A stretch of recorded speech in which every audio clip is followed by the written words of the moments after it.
너 뭐야? 내가 뭔데 내 마누라를 어머니라 불러? 너 누구야? 죽은 아내가 매일 새벽 밥상을 차려주고 있었습니다. 장례를 치른 다음 날부터 현관문 앞에 놓이기 시작한 의문의 3단 도시락. 그리고 비 오는 날 밤, 그 도시락을 몰래 두고 가던 낯선 남자를 잡고 보니 그 남자의 품에서 20년 전 제가 잃어버린 피 묻은 안전모가 나왔습니다. 대체 당신 누구야? 내 죽은 마누라랑 무슨 사이냐고? 평생 저 몰래 1억 원이 넘는 돈을 모아두었던 아내, 그리고 장례식장에 나타나 어머니라고 오열하던 젊은 남자, 그 속에 숨겨진 충격적이고도 눈물겨운 진실이 지금 밝혀집니다. 사연을 시작하기 전에 구독과 좋아요로 마음을 나눠주시고 지금 이 이야기를 어디에서 듣고 계신지도 남겨주세요. 당신이 있는 그곳에 오늘 행운과 행복이 가득하시길 진심으로 기원합니다. 그럼 지금부터 이야기를 시작해 보겠습니다. 장례를 치르고 텅 빈 집에 들어서는데 현관문이 쿵 하고 닫히는 소리가 어찌나 크게 들리던지요. 집안에서는 아직도 장례식장에 그 독한 향냄새가 배어나오는 것만 같았답니다. 평생 영감 밥 먹어라, 술 좀 그만 마셔라 하며 제 귀에 딱지가 않도록 잔소리를 해대던 사람이었는데 정작 자기는 한마디 유언도 없이 그렇게 급하게 가버렸지 뭡니까? 목이 타서 냉장고 문을 열어보았는데 안에는 말라 비틀어진 멸치볶음 몇 개랑 먹다 남은 소주 반병뿐이더군요. 그 썰렁한 냉장고 속을 보고 있자니 가슴이 턱 막혀오면서 저절로 깊은 한숨이 터져나왔답니다. 저는 그냥 굶어 죽기로 작정했답니다. 평생 고생만 시킨 못난 남편이 무슨 염치로 혼자 살겠다고 밥을 챙겨 먹겠어요. 그렇게 방바닥에 시체처럼 누워만 있었지요. 그런데 다음 날 새벽이었어요. 새벽 5시쯤 되었을까 대문 밖에서 인기척이 들리더군요. 찾아올 사람이 없는데 누굴까 싶어 삐걱거리는 문을 열고 나가봤답니다. 안개 낀 골목엔 아무도 없었고 제 발치에 촌스러운 분홍색 보자기 하나가 덩그러니 놓여 있었어요. 매듭이 아주 야무지게도 묶여 있더군요. 홀린 듯 그 보자기를 풀어보니 투박한 3단 도시락 통과 보온병이 들어있지 뭐예요. 뚜껑을 열자마자 하얀 김이 확 솟아오르는데 갓 지은 쌀밥에 노릇한 계란말이 그리고 시커먼 묵은지찜이 들어있더라고요. 그 순간 제 배에서 꼬르륵 하고 천둥 같은 소리가 나는데 그게 그렇게 비참할 수가 없었답니다. 아내가 죽은 지 고작 하루 지났는데 밥냄새에 반응하는 제 몸뚱이가 견딜 수 없이 밉고 혐오스러웠거든요. 누군가 저를 동정해서 보냈다고 생각하니 화가 머리끝까지 치밀어 올랐지요. 어떤 놈이 장난질이야? 내가 거지야? 어? 저는 골목이 떠나가라 소리를 지르며 그 도시락통을 집어들어 마당 구석 쓰레기통으로 내던져 버렸답니다. 와장창 하고 그릇 깨지는 소리가 요란하게 울리고 붉은 김치 국물이 시멘트 바닥에 피처럼 튀었지요. 거친 숨을 몰아쉬며 다시 방으로 들어가려는데 제 코끝에 아주 익숙한 냄새가 훅 끼쳐오더라고요. 그건 식당에서 파는 조미료 냄새가 아니었어요. 멸치 육수를 진하게 우려내고 3년 묵은 김치를 돼지고기 비계랑 푹 끓여냈을 때 나는 그래요. 우리 영자가 제일 잘하던 바로 그 냄새였답니다. 순간 등골이 오싹해지더군요. 죽은 사람이 밥을 해서 보낼 리는 없잖아요.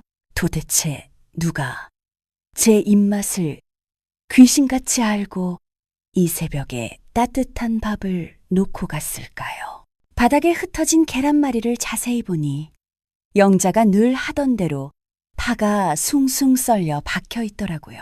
저는 도망치듯 방으로 들어와 이불을 머리끝까지 뒤집었었지만 방 안까지 따라 들어온 그 구수한 냄새는 마치 아내의 환영처럼 제 코 속을 떠나지 않았답니다. 그날 이후로 저는 정말 물 한 모금 마시지 않고 버텼답니다. 입안이 바짝 말라 혀가 입천장에 달라붙고 일어설 때마다 머리가 핑 돌았지만 꾹 참았지요. 이대로 며칠만 더 버티면 영자를 만날 수 있을 것 같았거든요. 희미해지는 정신 속에서 아내의 잔소리가 환청처럼 들려오는 듯 했답니다. 이 양반아, 밥심으로 사는 거지. 숟가락 놓으면 죽는겨 하고 말이에요. 시끄러워. 당신도 없는데 내가 무슨 힘으로 살아 하며 고개를 저었지요. 하지만 그 범인은 저보다 더 끈질긴 사람이었답니다. 첫날 제가 도시락을 내던진 걸 숨어서 봤을 텐데도 도시락은 매일 새벽 5시면 어김없이 문 앞에 놓여 있었거든요. 둘째 날엔 제가 좋아하는 소고기 무국이 왔고요. 셋째 날엔 꽈리고추 멸치볶음이 왔답니다. 그리고 넷째 날 새벽이었어요. 밖에는 비가 억수같이 쏟아지고 있었지요. 빗소리가 어찌나 요란하던지 잠을 이룰 수가 없었답니다. 혹시나 하고 문을 열어보니 이번엔 도시락이 젖지 않게 비닐로 꽁꽁 쌓여 있더군요. 빗물이 송골송골 맺힌 그 비닐 포장을 보는데 참 기가 막히더라고요. 그 정성이 징글징글하기도 하고 한편으론 오기가 생기더군요. 도대체 누구냐? 누가 나를 이렇게 억지로 살려두려는 거냐? 저는 오늘이야말로 그놈을 잡아야겠다고 결심했답니다. 죽더라도 이놈의 낯짝은 확인하고 죽어야겠다 싶었지요. 방구석에 세워둔 먼지 쌓인 야구방망이를 꺼내들었답니다. 젊은 시절 술 먹고 행패 부리는 놈들을 쫓아낼 때 쓰던 묵직한 방망이였지요. 현관문 바로 뒤에 쪼그려 앉아 숨을 죽였답니다. 관절염 때문에 무릎이 끊어질 듯 아팠지만 꾹 참았어요. 새벽 3시가 넘어가니 빗줄기가 더 거세져서 지붕을 때리는 소리가 투두둑 투두둑 하고 울리더군요. 시계바늘 소리만 째깍째깍 들리고 긴장한 제 심장 소리도 쿵쾅거렸답니다. 얼마나 기다렸을까요? 빗소리 사이로 차박차박 물 웅덩이를 밟는 발소리가 희미하게 들려오기 시작했어요. 놈이구나. 문고리가 달그락거리는 소리도 없이 아주 조심스럽게 무언가를 문 앞에 내려놓는 기척이 느껴졌답니다. 저는 마른 침을 꿀꺽 삼키고 손에 쥔 방망이에 힘을 주었어요. 지금이다 싶었지요. 저는 문을 벌컥 열어젖히며 빗속으로 뛰쳐나갔답니다. 누구냐 넌? 제 고함 소리가 빗소리를 뚫고 울려 퍼졌지요. 어둠 속에 한 사내가 서 있었답니다. 검은 우비를 뒤집어 쓰고 엉거주춤하게 서 있는 남자였어요. 그놈의 손에는 미처 내려놓지 못한 도시락 보따리가 들려 있었지요. 그때 저는 꿈에도 몰랐답니다. 비에 젖은 채 벌벌 떨며 서 있는 그 청년이 제 남은 인생을 송두리째 바꿔놓을 줄은 말이에요.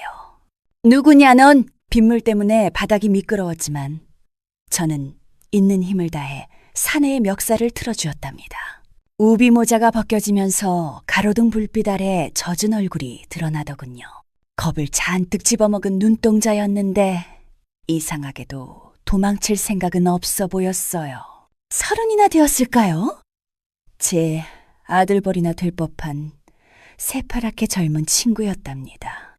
제 손에 들린 야구방망이를 보고도 그 친구는 도시락 가방을 가슴에 꼭 껴안고 있더라고요. 마치 그게 자기 목숨이라도 되는 것처럼 말이죠. 저는 핏대를 세우며 고래고래 소리를 질렀답니다. 누구 사주를 받고 온 거냐고, 구청이냐, 아니면 집 팔라고 꼬드기는 부동산업자 놈들이냐고 윽박을 질렀지요.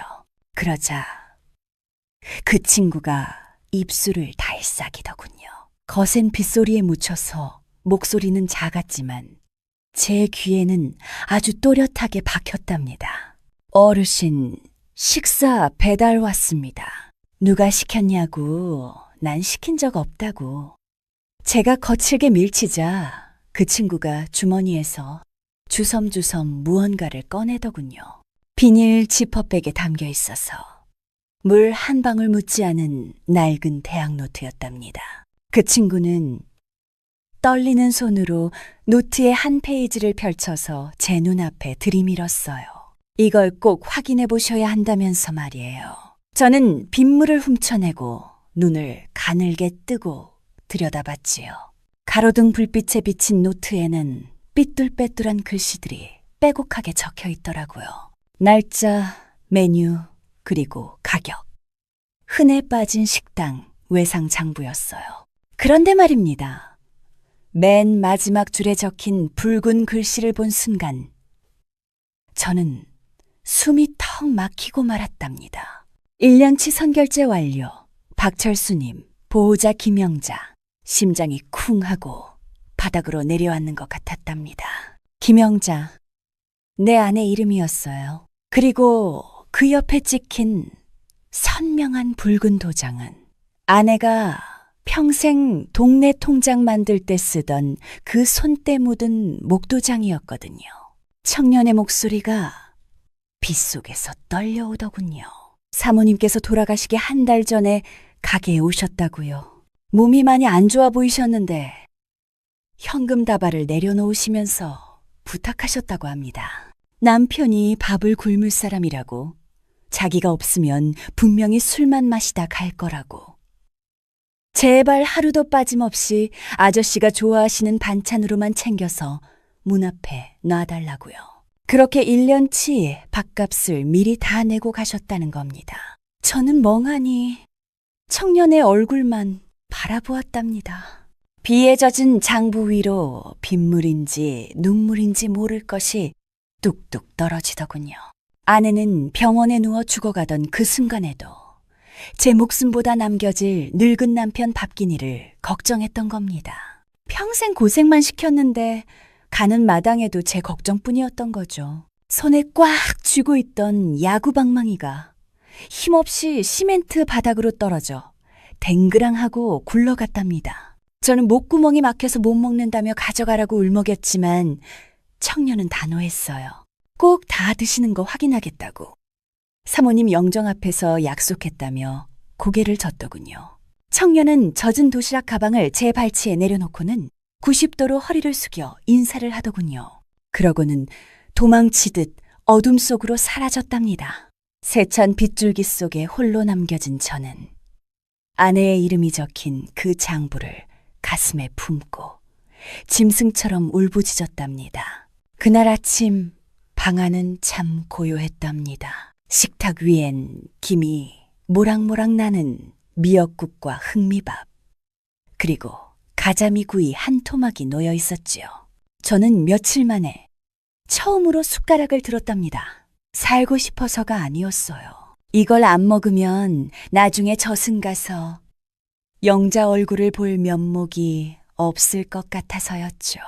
입안이 까끌거렸지만 억지로 국물을 밀어 넣었답니다. 따뜻한 국물이 식도를 타고 내려가자 며칠 동안 얼어붙었던 내장이 꿈틀거리는 게 느껴지더라고요. 눈물이 콧물과 섞여 국그릇에 툭툭 떨어졌답니다. 짜더라고요. 밥이 짠 건지 제 눈물이 짠 건지 알 수가 없었지요. 미친 사람처럼 밥을 퍼 넣었답니다.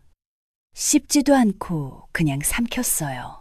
그렇게 달그락 소리를 내며 허겁지겁 밥그릇을 비워가는데 숟가락 끝에 무언가 딱딱한 것이 걸리더군요. 밥그릇 바닥, 그러니까 마지막 밥 한 숟가락 밑에 작게 접힌 비닐 뭉치가 있었답니다. 랩으로 꼼꼼하게 쌓인 하얀 쪽지였어요. 기름이 묻을까봐, 밥알이 묻을까봐 몇 번이고 정성스레 싸맨 흔적이 역력했지요. 저는 떨리는 손으로 랩을 벗겨냈답니다. 거기엔 볼펜똥이 묻어있는 익숙한 악필이 적혀 있었어요. 초등학교도 제대로 못 나와서 받침은 틀리게 일쑤였던, 하지만 세상에서 제일 사랑스러운 내 아내의 글씨였답니다. 영감, 미역국밥 맞아? 나 없다고 짜게 먹지 마.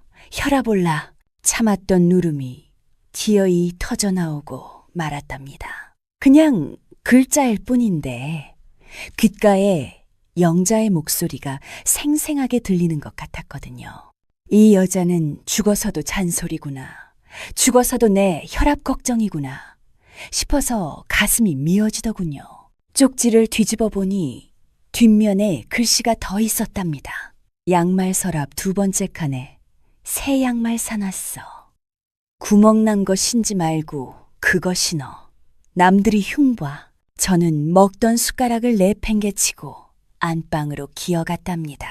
서랍장을 열어보니 정말 포장도 뜯지 않은 하얀 양말 10켤레가 가지런히 놓여있더군요. 저는 그 양말에 얼굴을 파묻고 엉엉 울었답니다. 아내의 냄새가 나는 것만 같았거든요. 그날부터 제 일상은 완전히 바뀌었답니다. 새벽 5시만 되면 눈이 번쩍 떠지더라고요.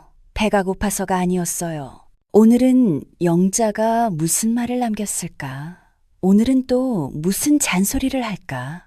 그게 궁금해서 견딜 수가 없었거든요.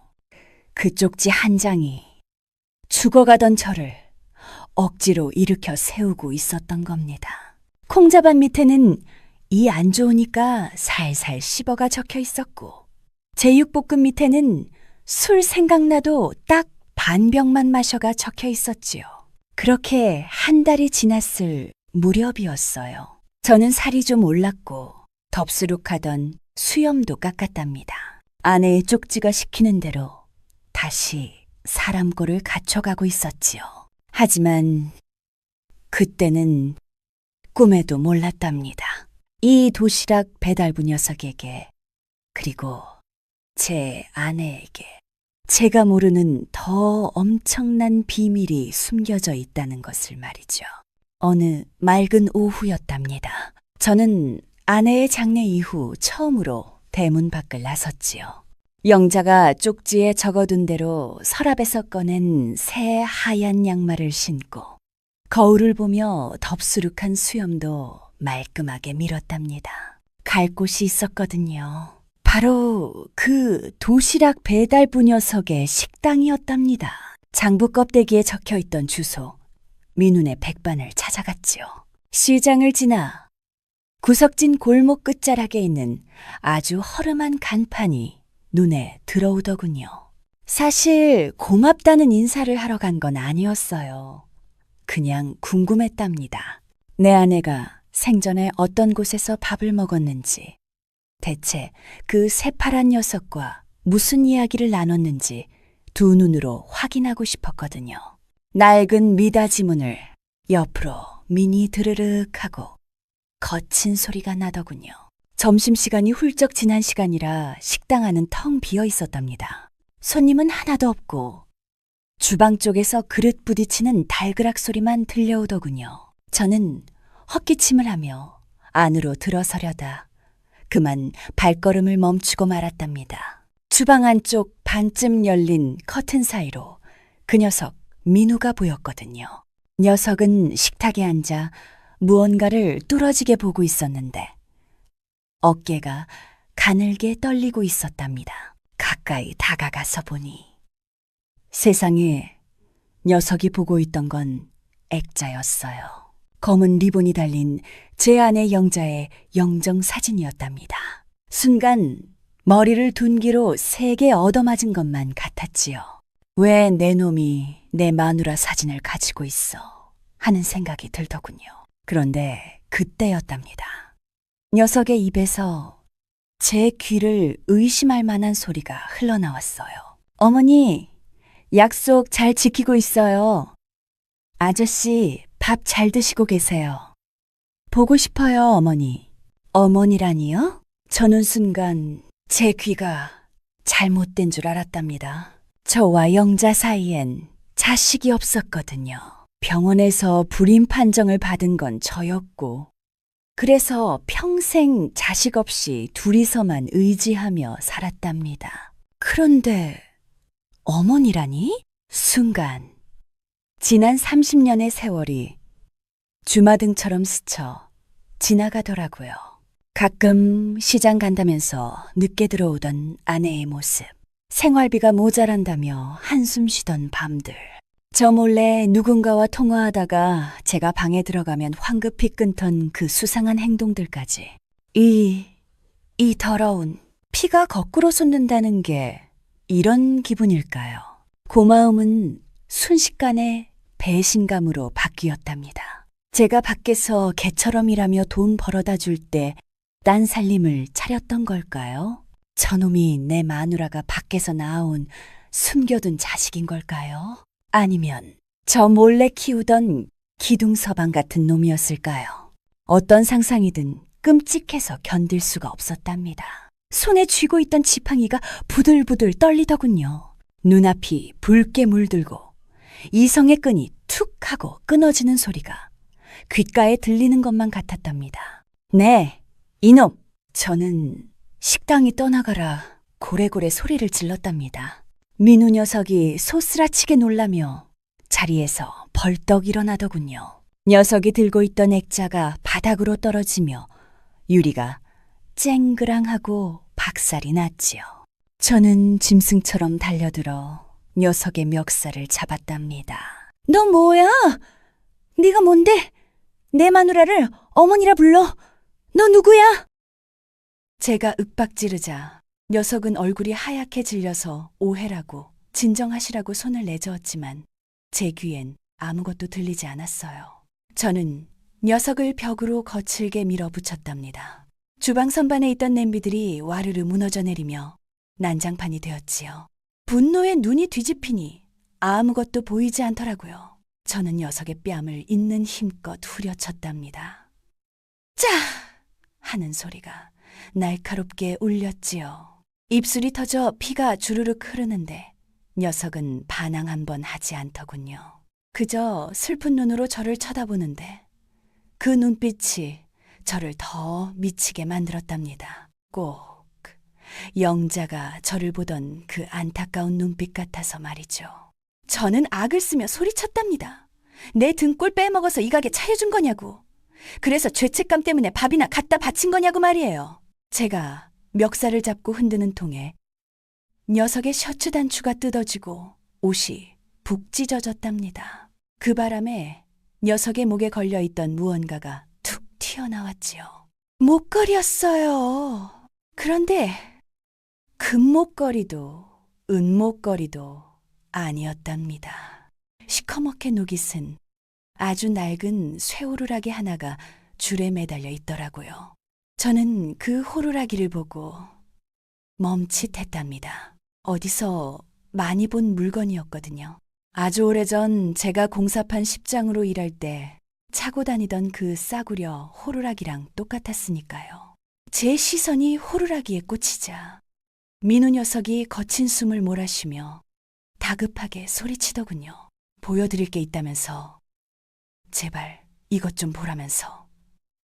녀석은 찢어진 옷을 여미지도 않고 주방 안쪽 창고로 뛰어들어갔답니다. 저는 씩씩거리며 깨진 유리 조각을 밟고 서 있었지요. 무슨 변명을 해도 넌 오늘 내 손에 죽는다 그렇게 벼르고 있었답니다. 잠시 후 먼지를 하얗게 뒤집어 쓴 녀석이 무언가를 품에 안고 나왔답니다. 보석함도 아니었고 돈다발도 아니었어요. 누렇게 변색되고 여기저기 긁히고 깨진 아주 볼품없는 플라스틱 덩어리였지요. 녀석이 떨리는 손으로 내민 물건은 흙먼지가 잔뜩 묻은 공사장 안전모였답니다. 그리고 그 안전모 정중앙에는 매직으로 쓴 제 이름 석자가 아직도 선명하게 남아있더라고요. 박철수, 숨이 텅 막혔답니다. 이게 왜 여기에 있을까요? 이건 20년 전 제가 일하던 공사 현장이 무너져 내렸을 때 수많은 사람들이 죽고 다쳤던 그 끔찍했던 날, 제가 잃어버렸던 바로 그 안전모였거든요. 제 인생에서 가장 지우고 싶은 기억. 그날의 물건이 왜 이놈 손에 들려있는 걸까요? 녀석은 안전모를 가슴에 품고 제 앞에 무릎을 꿇더군요. 녀석의 눈에서 굵은 눈물방울이 뚝뚝 떨어져 안전모 위로 번졌답니다. 그리고 떨리는 목소리로 이렇게 말하더군요. 20년 전 무너지는 철근 더미 속에서 제 다리가 깔렸을 때 저를 업고 나오셨던 분이 바로 아저씨잖아요. 망치로 뒤통수를 세게 얻어맞은 듯 했답니다. 기억의 저편 굳게 닫아두었던 그날의 비명소리가 제 귓가에 웅웅거리며 울리기 시작했지요. 저는 멍하니 그 녀석을 바라보며 물었답니다. 그때 그 꼬맹이가 너였냐고 말이죠. 그러자 민우가 고개를 끄덕이며 소매로 눈물을 훔치더군요. 사실 저는 까맣게 잊고 살았답니다. 그날 사고로 저도 다리를 크게 다쳐서 몇 달을 병원 신세를 졌고 퇴원 후에는 하루 벌어 하루 먹고 살기 바빠서 남을 챙길 여력 따윈 없었으니까요. 그런데 녀석의 입에서 나온 말은 정말 뜻밖이었답니다. 저는 고아였습니다. 사고 이후로 갈 곳이 없어 보육원에서 지냈는데 어느 날 사모님이 찾아오셨어요. 제 아내 영자가 그 보육원을 찾아갔다는 겁니다. 다리를 절뚝거리며 퇴원한 저를 수발하느라 손발이 다 불운했던 사람이 대체 언제 거길 갔다는 건지 믿기지가 않더라고요. 민우는 그때 일을 회상하며 이렇게 말했답니다. 사모님이 제 손을 잡고 하염없이 우셨다고요. 네가 사라져서 고맙다. 네가 사라져서 우리 남편 다리가 헛되지 않았다. 너는 우리 남편이 목숨 걸고 구한 귀한 목숨이다. 라고 하시면서 말이에요. 가슴이 미어지더군요. 아내는 자식이 없어 늘 외로워했답니다. 명절만 되면 남의 집 아이들 웃음소리를 부러워하며 담벼락을 서성이곤 했지요. 그런데 제가 구한 이 아이를 우리가 낳지 못한 아들 대신으로 품었던 거예요. 저 몰래 20년 동안이나 말이죠. 제가 대학 갈 때 등록금을 내주신 분도 이 가게를 차릴 때 보증금을 대주신 분도 어머니셨습니다. 저한테는 낳아주신 부모님보다 더 귀한 분이셨어요. 민우가 제 거친 손을 두 손으로 꼭 잡더군요. 그 손이 참 따뜻했답니다. 굳은 살 박인 제 손과는 다르게 아주 보드랍고 따뜻했지요. 아내는 평생 저한테는 돈 아껴라, 쓸데없는 짓 마라 잔소리만 해대더니 뒤로는 이렇게 큰 사랑을 베풀고 있었던 겁니다. 제 남편이 영웅이라는 걸 저놈이 살아있는 증거라며 그렇게 아끼고 키워왔던 거지요. 못난 남편 기죽지 않게 하려고 당신 남편이 이렇게 대단한 사람이라며 어린 녀석을 붙들고 제 자랑을 했을 아내를 생각하니 저는 그 자리에 주저앉아 엉엉 울고 말았답니다. 미안해서 울고 고마워서 울고 바보 같은 여편네. 속을 쥐뿔도 몰랐던 제가 너무 한심해서 땅을 치며 울었지요. 하지만 여러분, 놀라지 마세요. 진짜 기막힌 사연은 이제부터니까요. 한참을 울고 있는 제게 민우가 안주머니에서 아주 낡은 통장 하나를 꺼내더군요. 누렇게 바랜 비닐 커버에 쌓인 통장이었답니다. 어머니가 아저씨께 꼭 전해드리라고 했다면서 아저씨 무릎 수술하게 되면 그때 드리라고 신신당부하셨다면서 제 손에 쥐어주더군요. 무릎 수술? 저는 떨리는 손으로 통장을 펼쳐봤답니다. 첫 페이지부터 마지막 페이지까지 통장에는 빼곡하게 입금 내역만 찍혀 있었어요. 출금은 단 한 번도 없었죠. 그런데 그 입금된 돈들이 액수가 참 이상하더라고요. 어떤 달은 10만 원, 어떤 달은 5만 원, 또 어떤 달은 고작 3만 원. 일정하지가 않았거든요. 가만히 날짜를 짚어보다가 저는 숨이 쎄는 줄 알았답니다. 그 날짜들이 제가 월급날 생활비 줬던 날짜랑 똑같은 게 아니겠어요? 제가 공사판에서 먼지 먹어가며 벌어다 준 돈, 술 마시고 떼먹고, 친구 빚 보증 선다고 날려먹고, 그러고 남은 돈 꼬깃꼬깃 쥐어주면 이거 가지고 한 달을 어떻게 사냐고 타박하던 그 돈 말이에요. 아내는 그 돈을 쓰지 않았던 겁니다. 콩나물값 깎고 시장 바닥더리만 주워다 먹으면서 자신을 위해선 10원 한 장 안 쓰고 그 돈을 고스란히 모아두었던 거예요. 통장 맨 뒷장을 넘겨보니 삐뚤빼뚤한 글씨로 메모가 적혀 있더군요. 우리 영감 무릎 수술비 절대 건드리지 말 것. 영감 칠순 잔치 비용. 영감 보약값. 으아, 이 미련한 여편네야. 저는 통장을 가슴에 품고 식당이 떠나가라 통곡했답니다. 그 돈이 자그마치 1억이 넘는 돈이었어요. 평생 싸구려 몸빼바지만 입고 구멍난 양말을 끼워 신어가며 모은 그 돈이 전부 다 저를 위한 것이었답니다.